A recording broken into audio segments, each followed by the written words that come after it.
Hello and welcome to part 4 in my series on the history of video game movies, covering the years 2010 to 2014. There were a couple of big successful films based on video games in the early 2000s, but in the latter half of the decade they were basically all failures critically and mostly bombs commercially as well. Unfortunately, in the 2010s, this trend continued as the big budget video game movies all got poor reviews. The first one of the decade was Prince of Persia: The Sands of Time, released in the United States on May 28, 2010. The Prince of Persia games were platformers that started coming out in 1989, and they've appeared on dozens of consoles and handhelds since. Disney produced the movie version along with Jerry Bruckheimer, who has produced countless huge hits like Top Gun, Beverly Hills Cop, Pirates of the Caribbean, and Armageddon. They chose Mike Newell as director, who had a pretty varied resume with films including Harry Potter and the Goblet of Fire, Donnie Brasco, and 4 Weddings and a Funeral. The music was composed by Harry Gregson Williams, who wrote the scores for Gone Baby Gone, Kingdom of Heaven, and Shrek. However, I know him more for his amazing work composing the music for the Metal Gear games, doing every main entry from Sons of Liberty to the Phantom Pain. The production budget was around $200 million, and it grossed over $336 million worldwide. That isn't a terrible figure, but definitely underwhelming. Disney was hoping to make this a franchise, but it didn't make nearly enough money to justify sequels. Prince of Persia was mediocre at best. It's not appalling, just bland and boring. The time travel scenes are kind of cool visually, but those are the only even slightly memorable parts of the movie.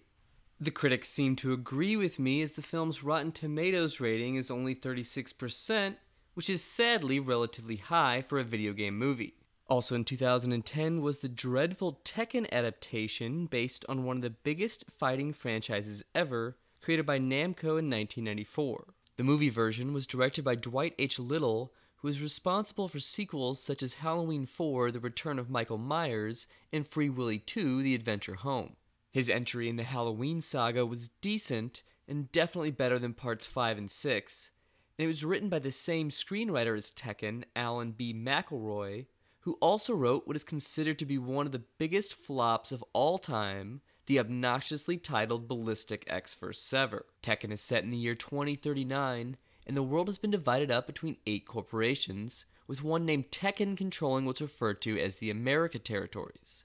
The movie was a massive box office flop, costing only a modest $30 million, but grossing less than $1 million total. This makes sense, as the film is quite awful and in a boring way. The action is okay, but nothing that stands out.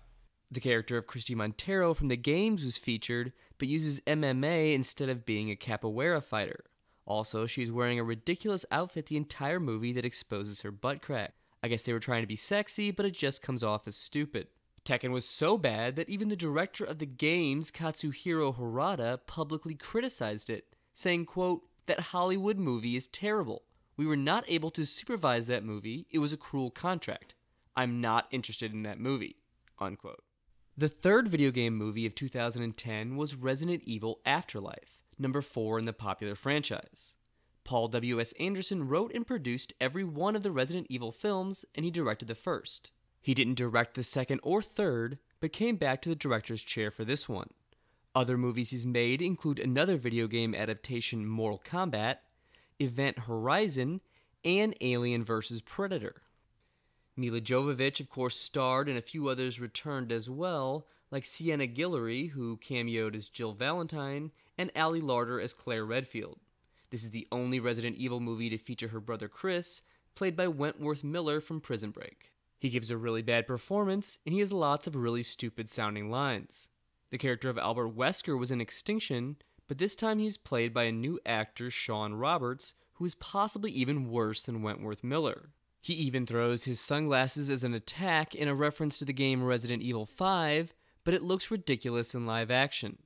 The budget for this Resident Evil film was slightly higher than the earlier ones. The first one cost $35 million, and the next 2 had budgets of $45 million, but Afterlife had a decent jump up to $60 million. This ended up paying off, as it made way more money than the first 3. Extinction made the most at $148 million worldwide, but Afterlife earned over $300 million total and $60 million in the US alone, despite not improving in terms of quality. Like all Resident Evil movies, reviews were negative, and only 23% of Rotten Tomatoes critics gave it a positive score. 2 years later, Afterlife's sequel came out titled Resident Evil Retribution, and Paul W.S. Anderson again directed and produced, and Jovovich was the star. Retribution has a few parts that have small amounts of visual creativity, but is generally just as ridiculous and over the top as the rest of the films. Michelle Rodriguez finally came back as Rain Ocampo after not having a significant role since the first Resident Evil movie. Other significant returning actors included Oded Fehr and Sienna Guillory, and Chinese actress Li Bingbing also joined the series. The critical reception was only slightly improved over Afterlife, as Retribution got a 31% positive rating on Rotten Tomatoes. The acting is subpar as usual, but at this point fans know not to expect brilliant performances. If you like the previous entries, you'll enjoy this, but there isn't anything to bring in new fans, and by now the plot has become convoluted to say the least. However, the plotline is secondary at best, and the action is of course the main selling point. There's also the incredibly clunky opening that summarizes the story so far in the unlikely event that you care. Director Paul W.S. Anderson would eventually conclude the story 4 years later in 2016 with Resident Evil: The Final Chapter.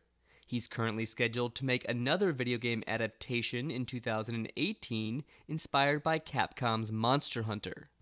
The only other big-budget video game adaptation of 2012 was the horrible sequel Silent Hill Revelation. Silent Hill is one of the biggest survival horror titles out there, so it's not surprising they wanted to make it into a film franchise.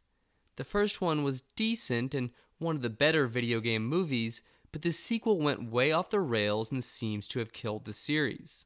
The director from the first installment did not return, and this one was made by Michael J. Bassett, who had directed some small horror movies as well as the fantasy film Solomon Kane, and since then has helmed some episodes of Ash vs. Evil Dead. Bassett also wrote the script. A few cast members returned, like Sean Bean from Game of Thrones and Lord of the Rings, but he really wasn't in it much.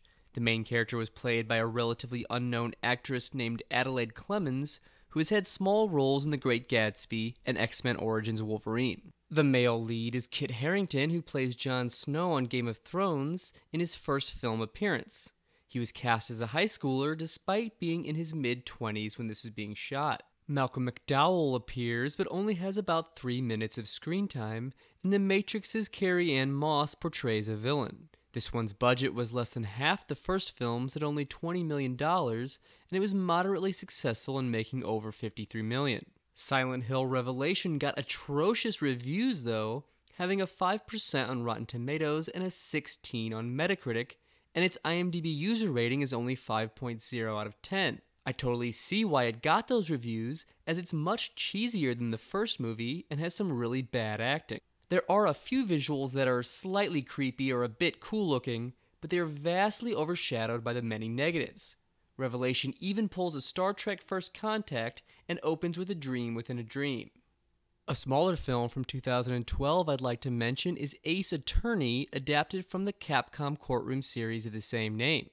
It stars lawyer Phoenix Wright and is mostly known for being on the Nintendo DS and 3DS handhelds, but has also appeared on Windows, iOS, and Android. A seemingly odd choice at first glance, Japanese filmmaker Takashi Miike was the director. He's infamous internationally for his often bizarre and disturbing works like Ichi the Killer, Audition, and Visitor Q. On the other hand, he's worked in many genres and made children's fantasy films like The Great Yokai War and other much more mainstream or family-friendly movies. Ace Attorney does have a few moments of Miike weirdness, but it's not experimental or violent. The adaptation is relatively faithful to the source material, and it's based on 2 cases from the first game, Phoenix Wright Ace Attorney, which came out in 2001 on the Game Boy Advance, but debuted outside of Japan on the Nintendo DS.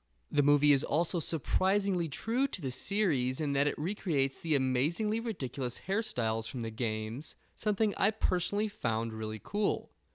Ace Attorney is pretty decent, especially for a video game adaptation. It's easily better than all of the Hollywood video game movies of this era.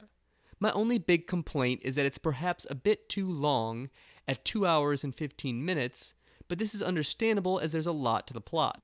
Another relatively small film worth discussing is the 2013 anime Bayonetta Bloody Fate, inspired by one of my favorite game series of recent years.